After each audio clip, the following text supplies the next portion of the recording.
do they really daunt us? Your tongue can be sharp, you've cut me close to the heart, but we can master the art. And the thing is that these scars are scary, but they are just some old scars. We should never be afraid of them. You and I know when we are too far apart, everything just falls apart. So I just close my eyes and dream about our kids and how they're running around. Won't you come and lay down next to me? Close your eyes and we'll be free. I'll keep my head high while we're crossing the land.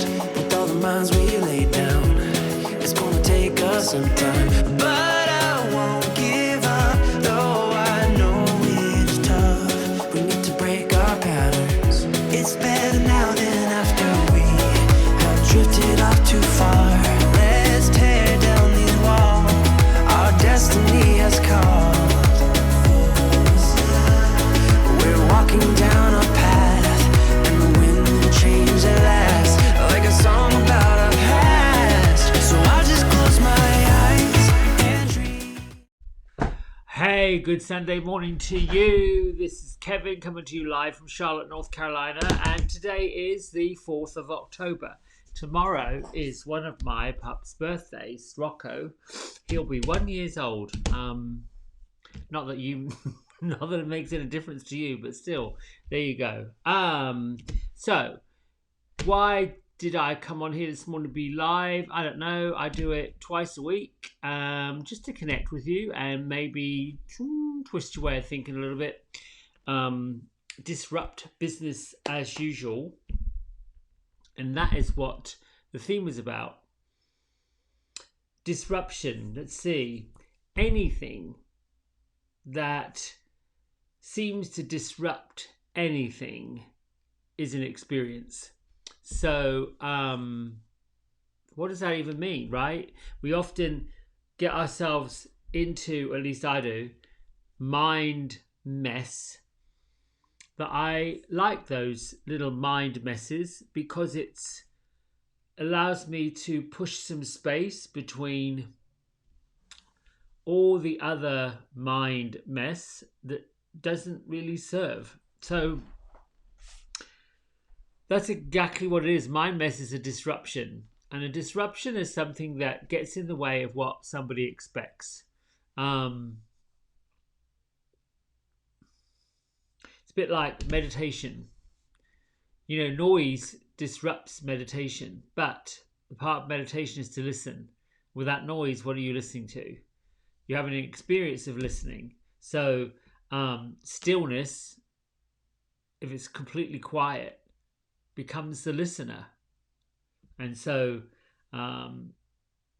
because a person is the listener, so stillness could only be who they are. And it gets a bit deep when you start going into sitting still and what noise is. Why does noise bother us? Why do we want to be peaceful and quiet? Why is it a challenge to be peaceful and quiet? And then there's the other bit about now, right now, this minute is all we have, all we've got. So disruption gets in the way of what we thought or expected would happen. Then there becomes this experience of it. So what's the experience? If you have a disruption, something gets in the way, a detour, a person, a situation, does that mean that your expectation got derailed and got turned around? Yes, likely. It's like people with their time management. Before we had the virus that shut everybody in their houses forever, folks were complaining that there wasn't enough time. There isn't enough time. Can't enough time. And then there were things that would come to disrupt it. Traffic, lots of people on the road. Illness, can't go because you don't feel very well. All of these things disrupt the pathway forward. So is the answer to just be with what it is and what it isn't, or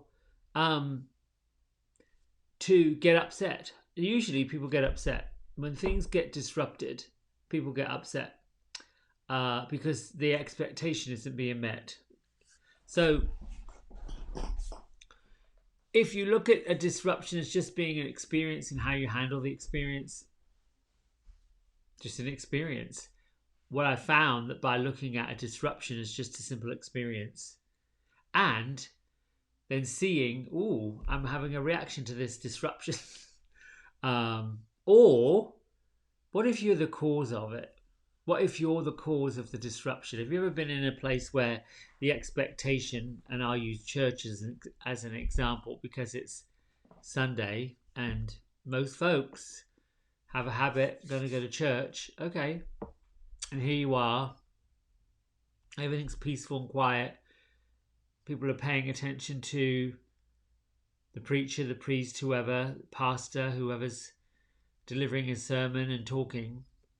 And next thing you know, a child just starts to cry or laugh or get up or make noise, or somebody drops something, or there's a loud clatter, a loud bang, or something goes off that disrupts it. Two things happen. There's an annoyance, that's a reaction. There is uncontrollable giggling, that's a reaction. It's all an experience. So even if you do get disrupted, which we can't live life without being disrupted, I think the day we were born, we were disrupting people. You know, there's an expectation that you're coming into the world and there's a due date for a baby to arrive. Some folks like to plan the due date by saying, okay, 2 o'clock, 3 o'clock, 4 o'clock on this day, we're having a baby. Others just want to wait to see what happens. It's all a disruption.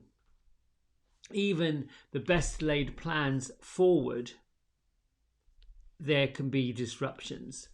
So the point of coming here live and having a chat with you is stop looking at the disruption as being a problem and begin to see it as simply an experience. I got to that by one of the cards I pulled led me to do a little bit of research on my own reactions to things. In particularly a meditation that came up this morning with the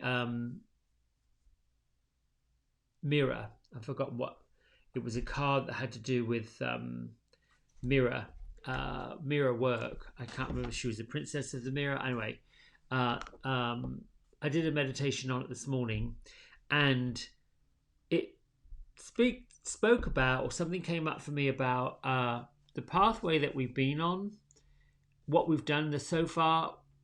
I wondered if all of that was meant to happen for us to get to where we are. So if you think about all the things that have happened perhaps in the last 2 years, maybe, if none of that had happened and you'd gone a different route, would you be where you are doing what you're doing and having the experiences you're having? No.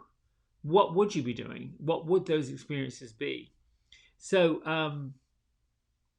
and the point to this really is to literally disrupt the way you're feeling. If you're feeling a little bit like you're trapped, there's no good news out there, people are complaining like crazy, behaving a little oddly, nothing's quite as it seems, or if you're one of the folks that really would like for things to return to normal,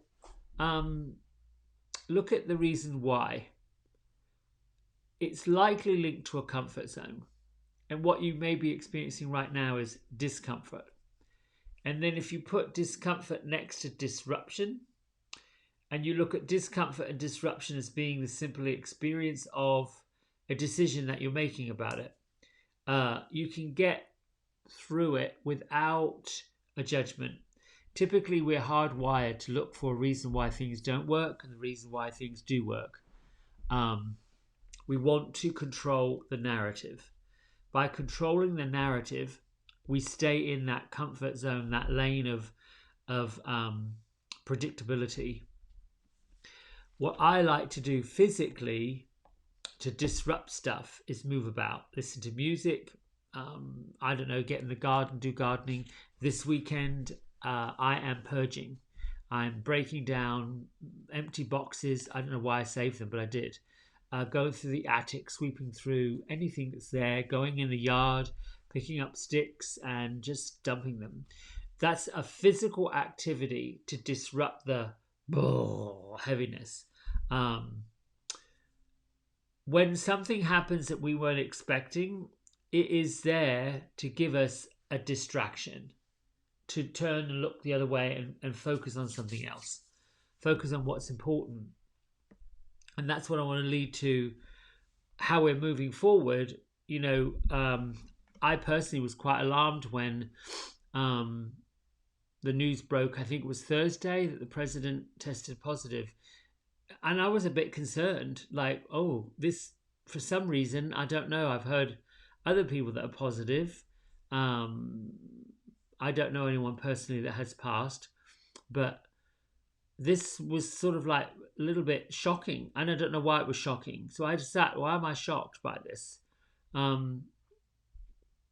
think it was one of those things that when you know something's going on and you just sort of, it's going on over here, it's a bit like there's a war or there's something else happening, and then boom, there's a bomb or there's something else that occurs.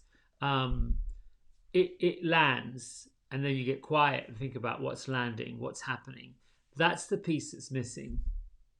The sitting, getting quiet, and really being in the inquiry about what's actually happening. What am I feeling? What am I experiencing? That kind of thing. Okay. Let's read something from our book. Well, actually, you know what? I've started to shuffle these cards, so I should probably pick a card up. I like these Wisdom of the Hidden Realms cards by Colette Baron Reid. They just tell a story. They're very... I like the pictures, the artwork. Oracle cards to me are fascinating. I never really got that fascinated by tarot cards. Oh, there's two popped out. Carl Gray refers to the cards that pop out of a deck as jumpers. Oh, look, we got two. So this card, the Prison Waif, this is the third time this week it showed up. Being trapped in the feelings that we can't get loose from, prisoner of our own environments, the judgment, that's the comfort zone, being stuck in that place. And the second one is the Shadow Queen, acquiring knowledge, insecurity, and manipulation. The Shadow Queen shows a picture of a woman with a light. So there's light, but she's blindfolded. And that talks about there is a way forward, and we're all being shown the way forward. We're all being shown the pathway to get on. It is so clear of what's about to happen and what's happening. However, the shadows of our mind, the habits that we want to keep repeating, the places that we want to go that we can't go anymore, the things we want to do that we can't do anymore, gets in the way of actually seeing the pathway forward. These two cards right here talks about a pushing away of status quo, trying to see something that's new and different. And my point of this whole going live is about being okay with the disruption, being all right with the experience of things aren't quite how they were, but let's just keep moving forward and see what happens. You know, it's interesting when writers, authors write to get inspiration, they go everywhere with a notepad and a pencil. They write everything down. And when things begin to get mundane and habitual, writers tend to look at something the same way, but see something different about what they're looking at, which I find fascinating. Like, you could take the same route to work, same road, same everything, but how many of us really pay attention to the journey? You might take it Monday, Tuesday, Wednesday, Thursday, leave the house at the same time, get to the same light at the same time, turn the corner at the same time. But how many do we really pay attention to what is different about the journey?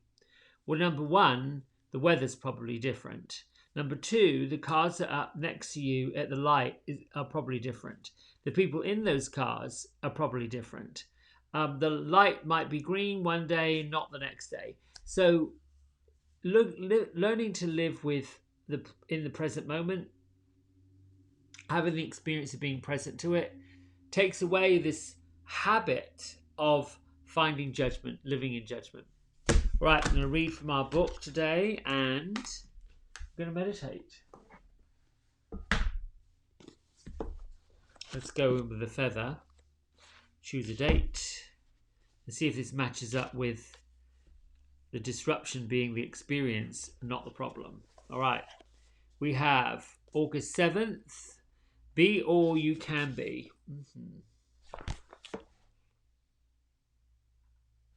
Step out into the cool night air. Look at the stars. See how they shine. Know that it's okay for you to shine too. Who told you you had to hold back? Who told you your gifts, your talents, your beauty, your natural beauty, beautiful, loving, delightful self was wrong? Who told you not to be all you could be? As some suggest, I've gotten too comfortable focusing on the flaws, the errors, and the dark side. Perhaps it's not our dark side we fear, perhaps it's we're really afraid of our gifts, our brilliance, our light. Now is the time of light. It's the time for us to shine. We've worked hard on ourselves, dealt with our issues, gone back to the past. We've learned all of our lessons well. The reasons to hold back and hide away are no longer there. Enjoy the fruits of your labours. Be all you can be and enjoy being that. Don't hold back. Use your gifts and your joys. Use your talents. Let your light shine for the world to see. Finally, you are free to be all that you are and all that you can be. Interesting. Not quite lining up with the disruption being the experience, but it does line up with noticing when you say things about yourself that are not complimentary, judgmental. We do it. We do it all the time. It's not the fact that we do it because we do it. It's how often. And is what we say about ourselves repeating itself? Is it the same thing over and over and over? All right, let's meditate. Close your eyes. Take a big breath in.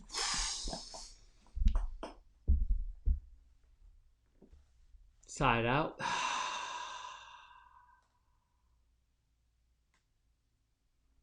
Bring your feet flat on the floor. And then start to pay attention to your feet, the tops of your feet.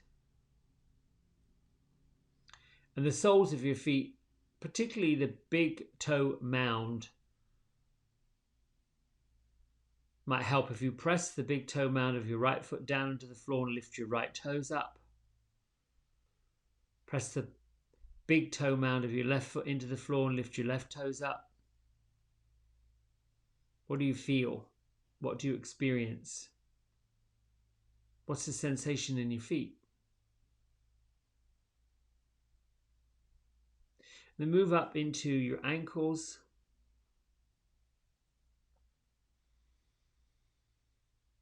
Let your attention travel up your legs,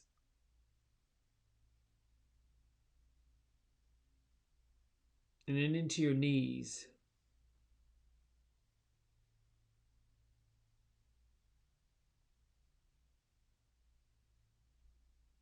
Just being in stillness, focus on your thigh bones, your left thigh bone,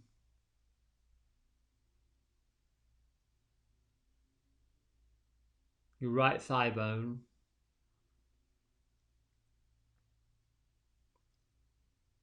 put attention on your hip bones and your hip sockets where your left and right side of your pelvis joins onto your upper leg bones.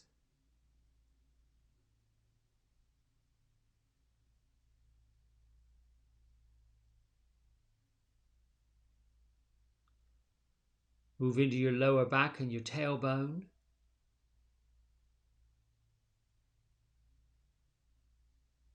Be completely still and inquisitive.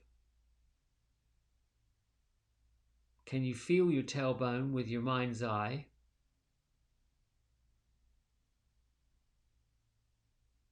What's the quality and experience you're having in your low back, that area above your tailbone?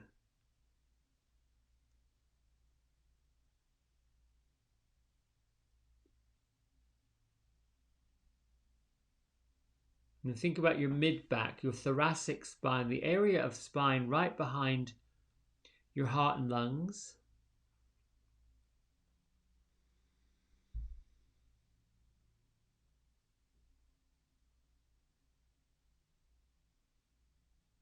Move up into your shoulders, your scapula, those big angular bones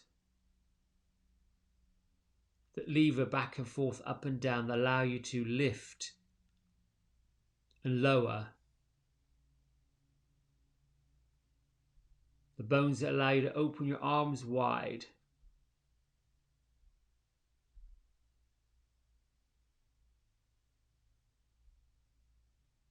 Take your attention down your left arm from your left shoulder socket to your left elbow.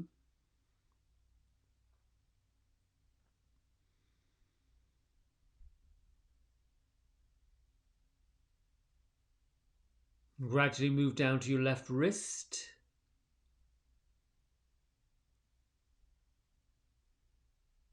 And over from your left thumb all the way through to your left little finger.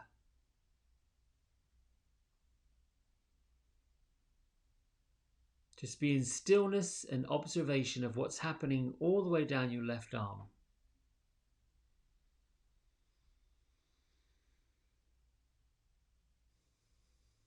And start with your right arm from your right shoulder.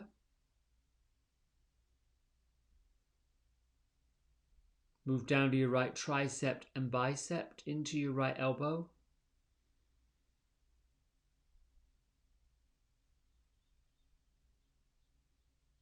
Work through your right forearm into your right wrist. Just paying attention, being observant of your bones and your muscles, your skin, the tissues.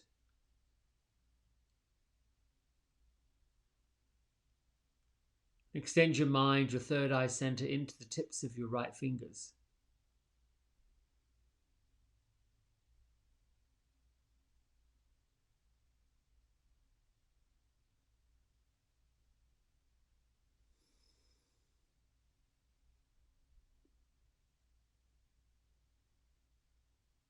And bring your attention to your jaw, your nose, cheeks, ears, all around your head.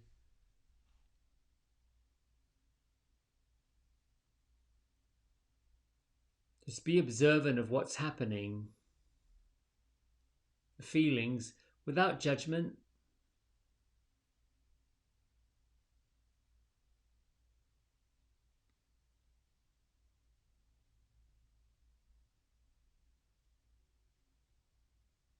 Now see your entire physical body as a whole, complete.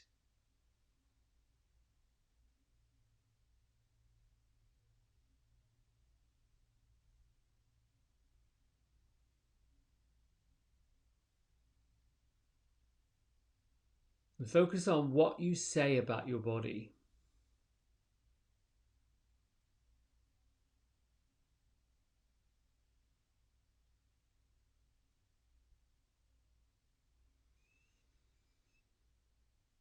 What does your body say about you? Do you stand in the mirror or look at images of yourself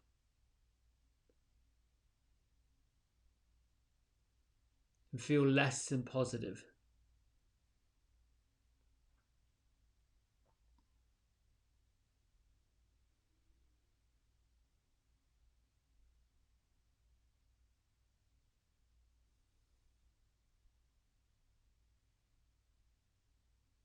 What's one or two or three or four or five things you could say about yourself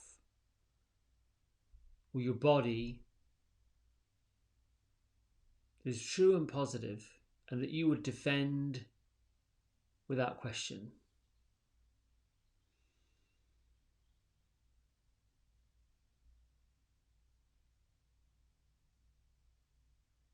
Continue breathing just like this, being in observation of yourself, the experiences that you're having, without judgment.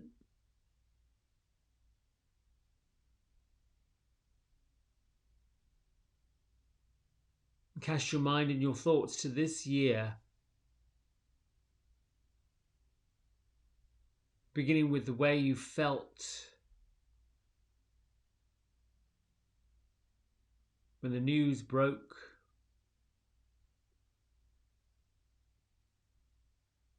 and the changes had to be made for you and your family, and how that made you feel, and what did you do?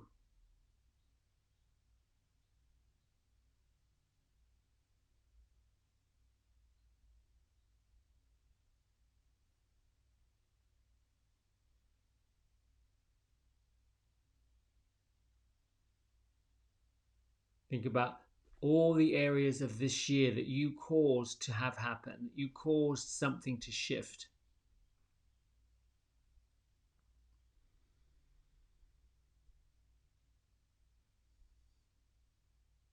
What was the impact? What was the result of the shift that you caused?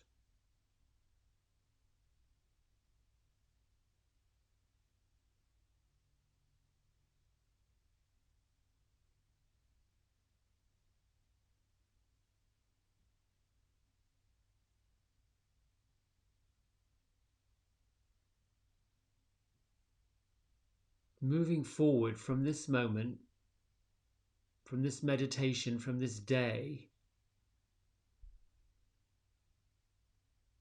begin to be mindful of what you wish to manifest.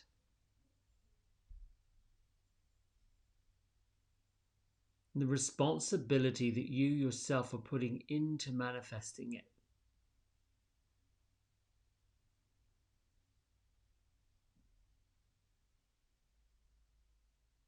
If you're wanting to manifest more financial security, where are you speaking, seeing, or behaving with financial poverty?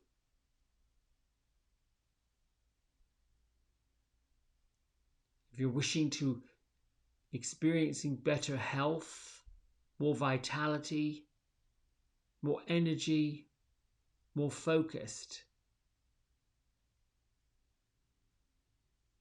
and where are you distracted? Where are you procrastinating? And where are you not consuming healthier choices? Where are you not pursuing healthier activities?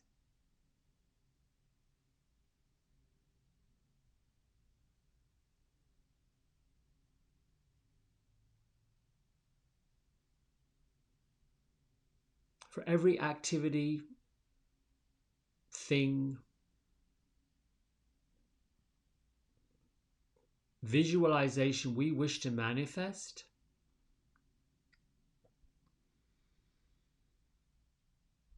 we must first get clear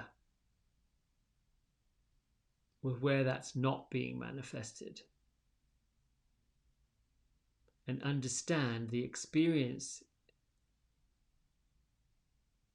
the activity isn't matching the desire or the outcome.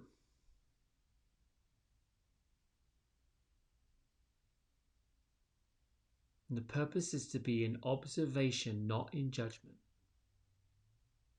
or sabotage.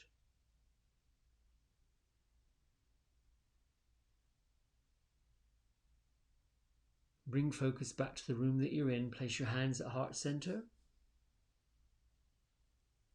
Honor yourself for doing the work of meditation. Lift your thumb knuckles up between your eyebrows. Honor one another as we bow and say Namaste. That's been delightful for me. I hope it's been great for you.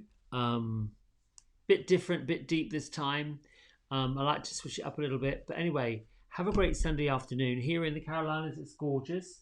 I'm going to continue breaking down the boxes, going through some cupboards and purging.